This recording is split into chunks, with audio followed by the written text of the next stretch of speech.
Assalamualaikum warahmatullahi wabarakatuh.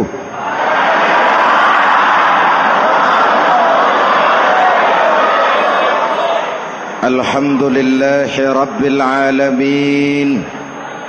Wassalatu wassalamu ala asyrafil mursalin Sayyidina wa maulana Muhammadin wa ala alihi wa sahbihi ajmain, amma ba'du.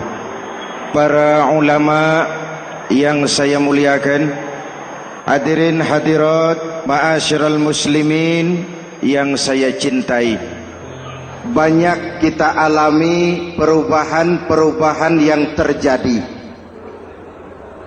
baik perubahan yang menyangkut sosial budaya, lebih-lebih yang menyangkut sosial politik. Yang tidak banyak mengalami perubahan adalah sosial ekonomi. Bahkan angka kemiskinan kita naik menjadi 3/5 dari total penduduk kita hidup di bawah garis kemiskinan, dan 20% diantaranya miskin mutlak. Perubahan-perubahan yang terjadi menyadarkan kita kepada kebenaran Al-Quran ketika Allah menyatakan wa tilkal ayyamu nudawiluha bainan nas. Hari itu kami putar di antara manusia. Ada saat datang, ada waktu pergi. Ada hari lahir, ada saat kembali. Ada waktu dilantik, ada saat menyerahkan jabatan. Hari kami putar di antara manusia dan hidup cuma sekadar menunggu giliran. Soalnya kemudian di tengah perubahan-perubahan yang terjadi begitu cepat, what must we do now?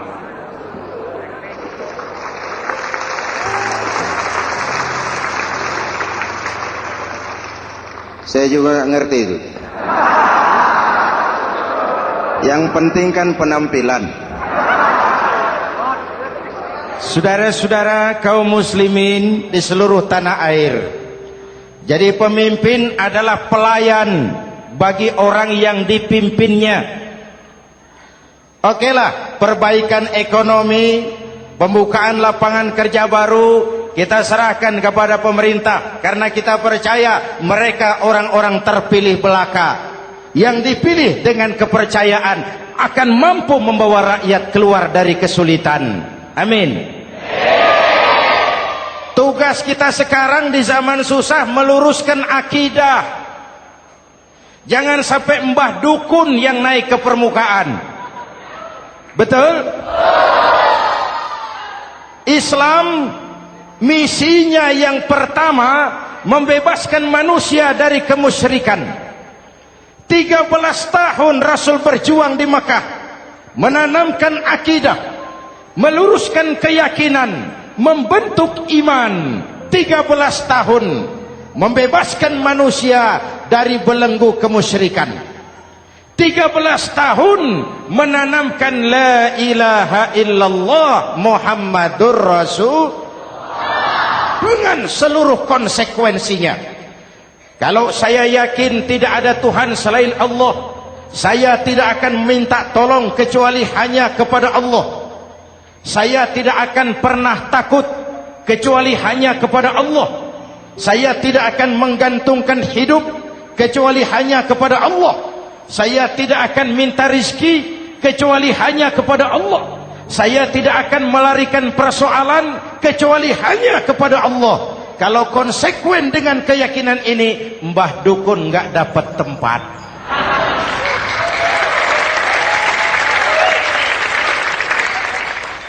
Akur?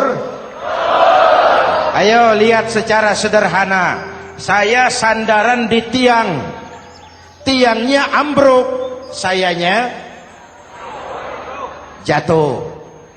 Saya sandaran di tembok, temboknya runtuh, saya juga runtuh. Saya sandaran kepada orang kaya, dia jatuh miskin, saya bangkrut. Saya sandaran kepada jenderal, dia pensiun, saya selesai. Tapi kalau saya sandaran hanya kepada Allah, Allah tidak akan pernah miskin, Allah tidak akan pernah lumpuh, Allah tidak akan pernah terpuruk, dan Allah tidak akan pernah berkurang kekuasaannya.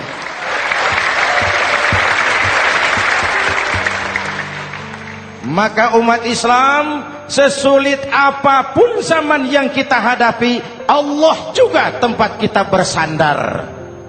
Jelas? Selama ini kita iman dalam ucapan, tapi sekuler dalam perbuatan. Di masjid ada Allah, di kantor Allah tidak ada, maka korupsi merajalela.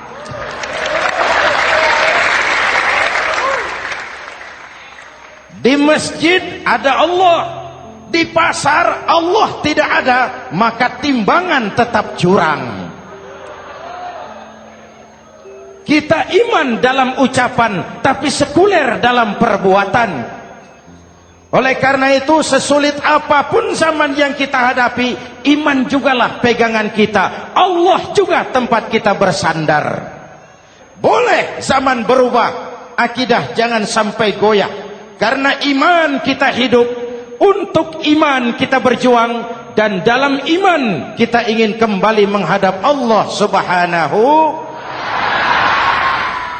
Selama ini manusia Indonesia kita lebih banyak diisi otaknya, hati sering kosong, agama dangkal, akidah rapuh, moral rendah. Memang kemudian muncul banyak orang-orang pintar, cuma sayang tidak benar. Indonesia kita bangkrut, Indonesia kita terpuruk, Indonesia kita sakit parah kalau diurus orang yang cuma pintar tapi tidak benar. Kita perlu orang-orang pintar, tapi kita lebih perlu orang benar. Jelas? Kalau cuma pintar tapi tidak benar, itu yang sering saya sampaikan, nanti disuruh ngurus beras malah nimbun beras.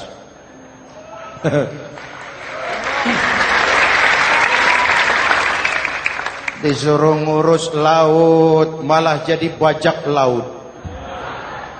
Disuruh ngurus hutan rame-rame jadi orang hutan. Jutaan hektar hutan Indonesia kita ini merupakan kekayaan sumber daya alam kita yang harus digunakan bagi sebesar-besar kemaslahatan rakyat. Yang disuruh ngurus hukum malah bikin hukum seperti pisau, tajam ke bawah, tumpul ke atas. Jangan heran lalu di masyarakat muncul street justice, pengadilan jalanan, sebagai refleksi dari ketidakpuasan melihat sikap hukum yang sangat berpihak. Kalau yang kecil salah, hukum cepat-cepat ditegakkan.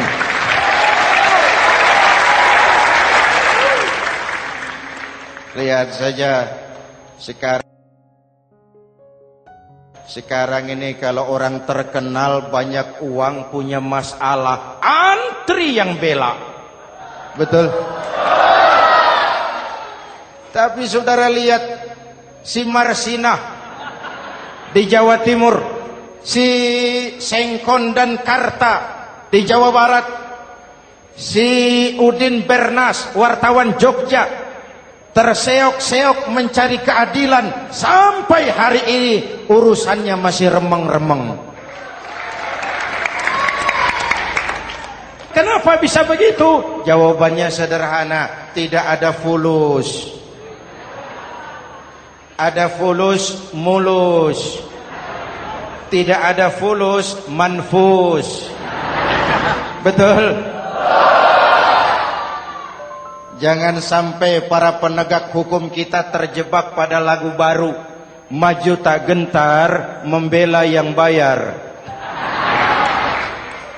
Biar bertentangan dengan nurani, biar bertentangan dengan public opini, biar bertentangan dengan rasa keadilan. Siapa yang bayar, itulah majikan. Mau benar atau salah, belain terus. Kalau seperti inilah hukum kita, mafioso keadilan akan tetap gentayangan. Hadirin yang saya hormati, 13 tahun beliau berjuang di Mekah, meluruskan keyakinan, memantapkan akidah, meneguhkan iman. Dari situ segalanya dimulai, dan ke situ segalanya akan menuju. Intan paling mahal, mutiara paling berharga, tidak lain adalah nilai-nilai keimanan. Kalau itu sudah tergadai, apalagi yang bisa kita banggakan dalam kehidupan ini? Kita merasa harta kita berharga, belum ada artinya ketimbang iman. Kedudukan kita punya nilai pun belum ada artinya ketimbang dengan nilai-nilai keimanan. Itu intan paling mahal, itu mutiara paling berharga. Harta baru ada manfaatnya kalau dilandasi dengan iman. Jabatan dan kedudukan baru terasa gunanya kalau dilandasi dengan keimanan. Kalau jabatan lepas dari iman, yang akan lahir Fir'aun baru. Jelas? Kalau harta terlepas dari iman, yang akan muncul adalah konglomerat korun. Kalau ilmu pengetahuan terlepas dari nilai dasar keimanan, maka yang akan muncul adalah ilmuwan pelacur yang menyalahkan yang benar, membenarkan yang salah untuk kepentingan pribadi. Dan kondisi seperti itu tidak akan membuat kita makin sehat. Oleh karena itu, pada kesempatan ini, pesan pertama saya, menghadapi zaman susah, tetap jaga akidah, tetap pelihara keyakinan. Kesulitan bukan untuk ditakuti, untuk diatasi. Hidup adalah kerja keras, bukan keajaiban. Perubahan tidak akan datang hanya dengan simsalabim abragadabra. Perubahan tidak akan muncul hanya dengan berandai-andai. Perubahan tidak akan turun dari langit seperti turunnya embun di waktu malam. Perubahan adalah kerja keras, sehingga Al-Quran membimbing kita, innallaha la yughayyiru ma biqaumin hatta yughayyiru ma bi anfusihim. Allah tidak akan mengubah keadaan suatu bangsa kalau mereka tidak mau mengubah apa yang ada di dalam diri mereka. Yang ada di dalam diri itu rule of thinking, state of mind, cara kita berpikir, cara kita memandang kehidupan, cara kita mengatasi persoalan. Hadirin yang saya hormati, inilah iman. Berangkat dari ini kita menyadari, ini ujian buat kita rakyat. Dan kita rakyat Indonesia ini kalau sama susah sih sudah kenyang. Ya Pak? Ya Pak? Kita ini sebagai bangsa mengalami apa yang disebut oleh Bung Karno up and down. Naik, turun, timbul, tenggelam, pasang, surut. 350 tahun dijajah oleh Belanda, kita susah. Berangkat Belanda masuk Jepang, susah lagi.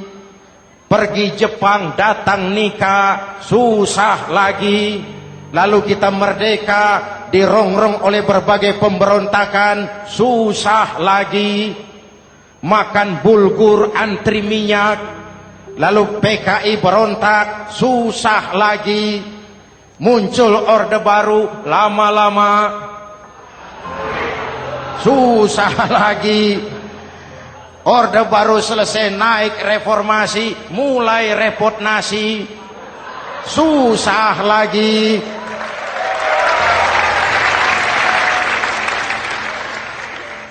Kalau susah kita ini sudah akrab, sudah intim.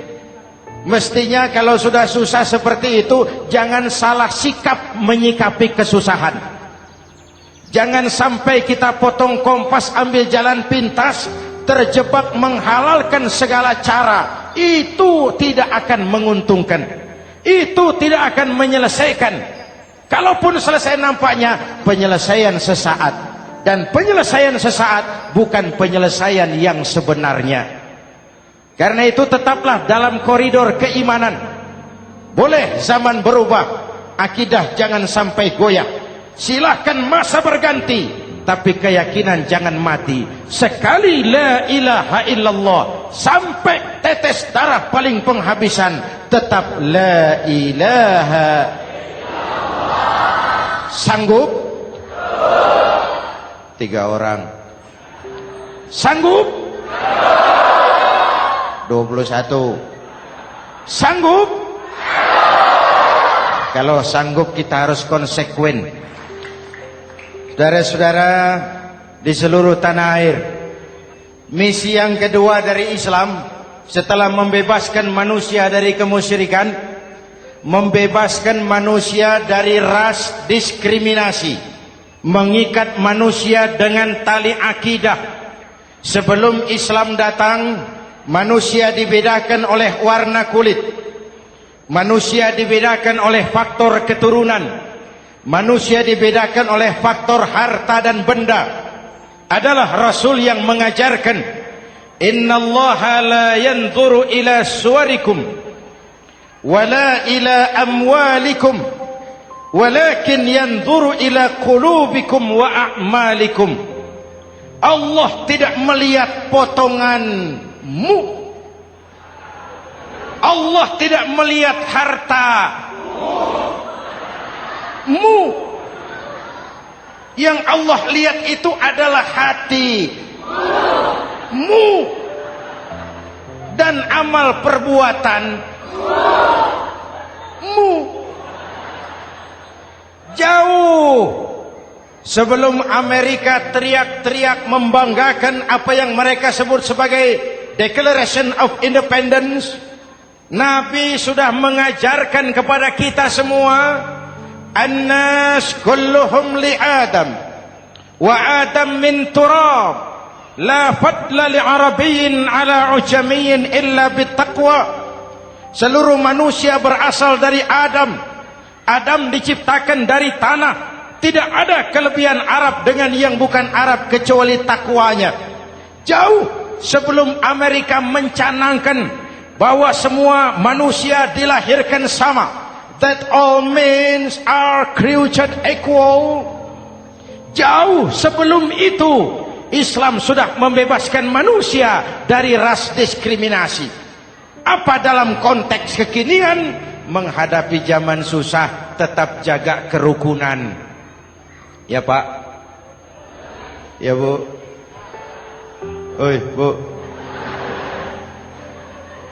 menghadapi zaman susah tetap jaga kerukunan, baik antar umat seagama, antar umat beragama, maupun antar umat beragama dengan pemerintah.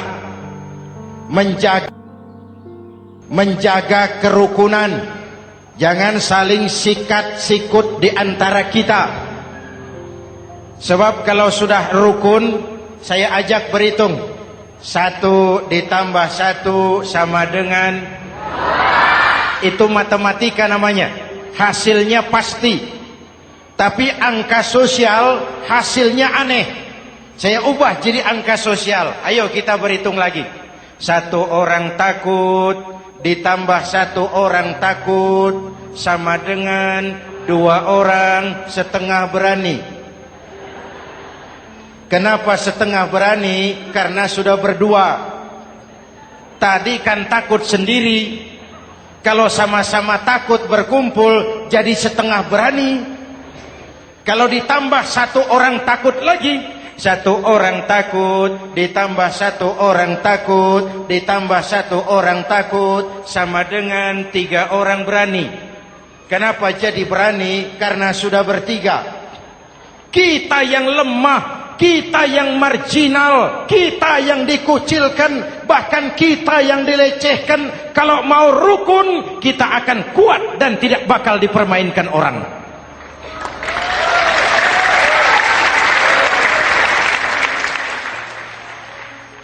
Tapi kalau rukunnya yang satu mau menikam yang lain, saya ajak berhitung lagi. Yuk berhitung yuk. 1 ekor ayam ditambah 1 ekor musang sama dengan 1 ekor musang. Kemana ayamnya? Dimakan musang. Betul nggak nih hitungan?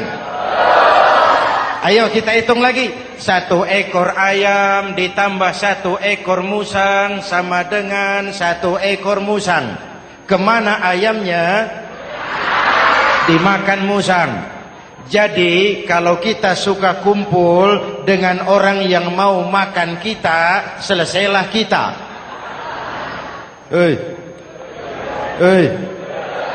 Maka kalau merasa kita ini ayam, yuk kumpul sama-sama ayam, pulang ke kandang ayam. Kalau ada ayam kumpul ke kandang musang, itu namanya ayam minum baygon. Jelas? Menjaga kerukunan. Pertama, antar umat seagama, sesama muslim harus saling menjaga, harus saling memelihara. Baik dia muslim yang jadi kapolri, baik dia muslim yang jadi kasat, baik dia muslim yang jadi pengusaha, baik dia muslim yang jadi petani, nelayan, guru, semua komit menjaga semangat kebersamaan, rukun antar umat seagama. Jelas? Jelas? Hadirin yang saya hormati, atas dasar itu saya ingatkan kembali, kita semua ingin persoalan terorisme dilepaskan kaitannya dari agama manapun. Tidak ada kaitannya terorisme dengan Islam, dengan Kristen, dengan Hindu, dengan Buddha. Tidak ada kaitannya terorisme dengan pondok pesantren.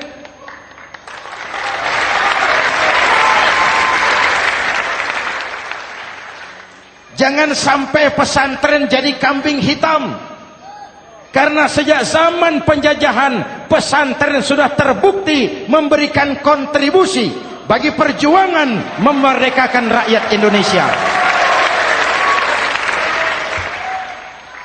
Rukun antar umat seagama. Yang kedua, rukun antar umat beragama. Islam ini rahmatan lil. Jangankan manusia walaupun berbeda agama, binatang saja dihormati. Ada hadis, fa iza zabahtum fa ahsinuz zibhata.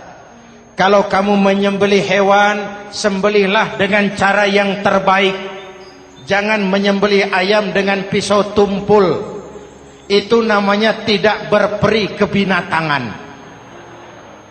Yang kecil lagi, saudara buka babul istinja, makruh buang air kecil di tanah yang berlubang. Sebab apa?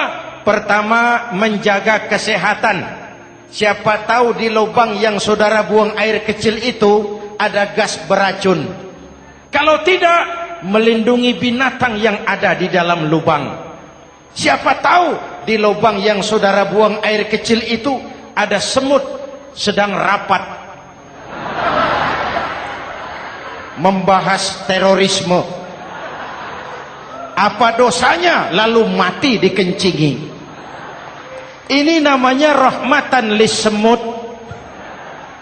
Binatang saja dilindungi. Maka perbedaan agama tidak harus menyebabkan kita bertolak belakang. Perbedaan agama bukan alasan untuk saling bermusuhan. Apalagi kita sudah menyadari tentang kemajemukan kita, tentang kebinekaan kita, tentang keragaman kita. Rukun antar umat beragama. Saling menghormati, saling menghargai, tapi tetap dalam batas lakum dinukum. Lalu rukun antar umat beragama dengan pemerintah. Hadirin yang saya hormati, yang benar kita dukung, yang salah kita perbaiki dan kita tegur menurut cara-cara yang diajarkan oleh agama kita. Dan sholat berjamaah, pendidikan bernegara yang paling bagus. Tadi kita sholat ada imam, ada makmum, betul? Makmum wajib ikut imam kalau imam benar sholatnya. Rakyat wajib ikut pemimpin kalau pemimpin benar mimpinnya. Masyarakat Islam ini loyal. Masyarakat Islam ini bukan pemberontak. Masyarakat Islam ini taat dan setia. Kapan? Kalau imamnya benar. Imam takbir, makmum. Imam ruku, makmum. Imam i'tidal, makmum. I'tidal. Imam sujud, makmum. Tapi kalau imam keliru, mestinya imam ruku malah sujud. Salah imam ini. Tegur. Siapa yang wajib negur? Makmum yang saf terdepan. Anggota DPR.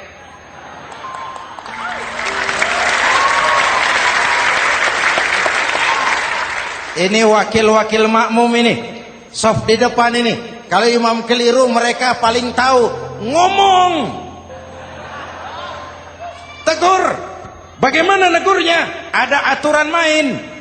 Mestinya ruku, imam sujud. Salah ini imam. Subhanallah. Kan begitu negurnya. Betul? Tidak boleh juga imam keliru, makmum emosi. Main pegang. Weh, makmum salah. Hoi, hoi. Kacau solat. Betul? Anggota dewan ini, saf di depan. Itu kalau imam keliru. Satu saat imam buang angin. Namanya manusia bisa buang angin toh. Apa makmum lalu berkata, demi kesetiaan saya kepada imam, imam buang angin, saya lebih keras lagi. Itu namanya fanatisme buta, loyalitas yang goblok. Imam buang angin, minggir. Iyyaka na'budu wa iyyaka nasta'in. Sampai situ imam buang angin, minggir imam. Lalu saf yang di depan maju. Tidak usah bikin solat baru, teruskan pekerjaan imam. Ihdinas siratal mustaqim. Teruskan. Kenapa? Kalau bikin solat baru lagi, nanti buang angin lagi. Bikin lagi solat. Kapan selesainya solat? Kapan selesainya membangun negara ini? Yang penting imam tahu diri, buang angin, minggir.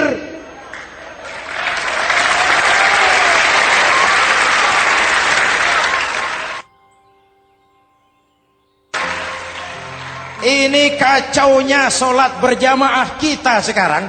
Kacaunya negeri kita sekarang. Banyak imam sudah buang angin, gengsi. Dia aja merasa nggak punya salah. Dikasih tahu sama makmum, imam tadi buang angin ya, malah jawab sedikit. Apa kalau sedikit lalu tidak batal solat itu?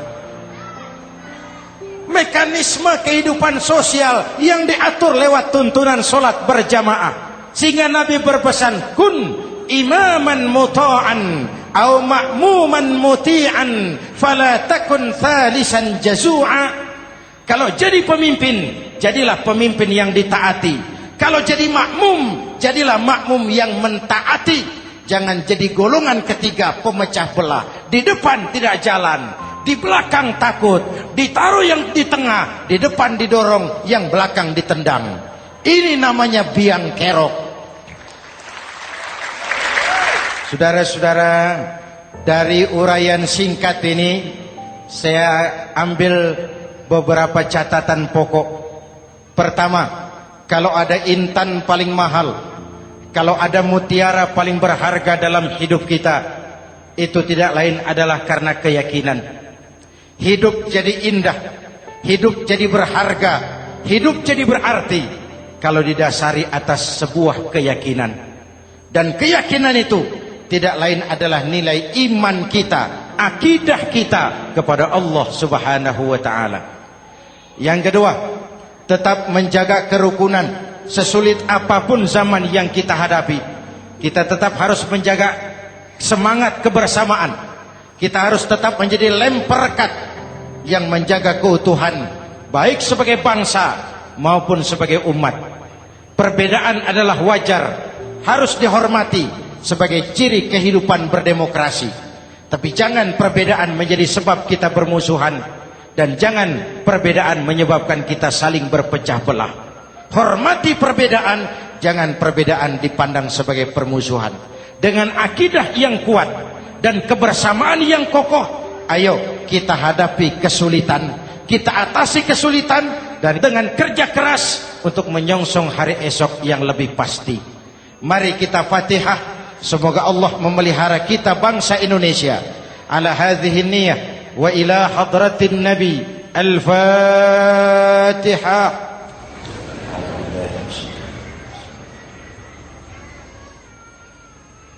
Iyyaka na'budu wa iyyaka nasta'in. Ihdinas siratal mustaqim. Siratal ladzina an'amta 'alaihim. Bismillahirrahmanirrahim. Amin. Alhamdulillah Rabbil Alamin. Allahumma salli wa sallim mubarak ala Sayyidina Muhammadin wa ala alihi wa sahbihi ajma'in. Allahumma Rabbana taqabbal minna salatana wa siyamana wa qiyamana wa takhashu'ana wa ta'abbudana wa tammim taksirana ya arhamar rahimin. Allahumma aslih man fi salahihi salahul muslimin. Allahumma ahlik man fi halakihi salahul muslimin. Allahumma Rabbana la tu'akhizna in nasina aw akhtana. Rabbana wa la tahmil alaina isran kama hamaltahu ala alladhina min qablina. Rabbana wa la tuhammilna ma la taqata lana bih wa'fu 'anna waghfir lana warhamna anta maulana fansurna 'alal qaumil kafirin. اللهم اجعلنا من السعداء المقبولين ولا تجعلنا من الأشقياء المردودين. أفضل ما قلته أنا والنبيون من قبلي لا إله إلا الله.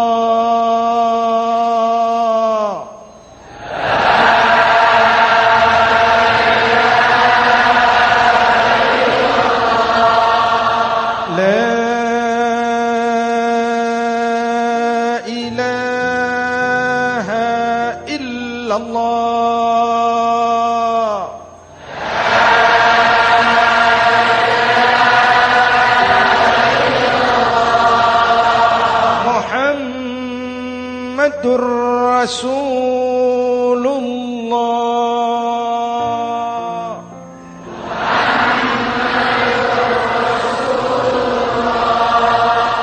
sallallahu alaihi wa alihi wasallam. Kalimatu haqqin 'alaiha nahya wa 'alaiha namut wa 'alaiha wa biha nub'atsu insyaallah minal aminin minal aminin minal aminin rahmatika ya arhamar rahimin. Sallallahu ala Sayyidina Muhammad wa ala alihi wa sahbihi ajma'in. Ana rabbika rabbil izzati amma yasifun. Salamun alal mursalin. Walhamdulillah rabbil alamin. Jumpa lagi di lain kesempatan insyaallah. Wassalamualaikum warahmatullahi wabarakatuh.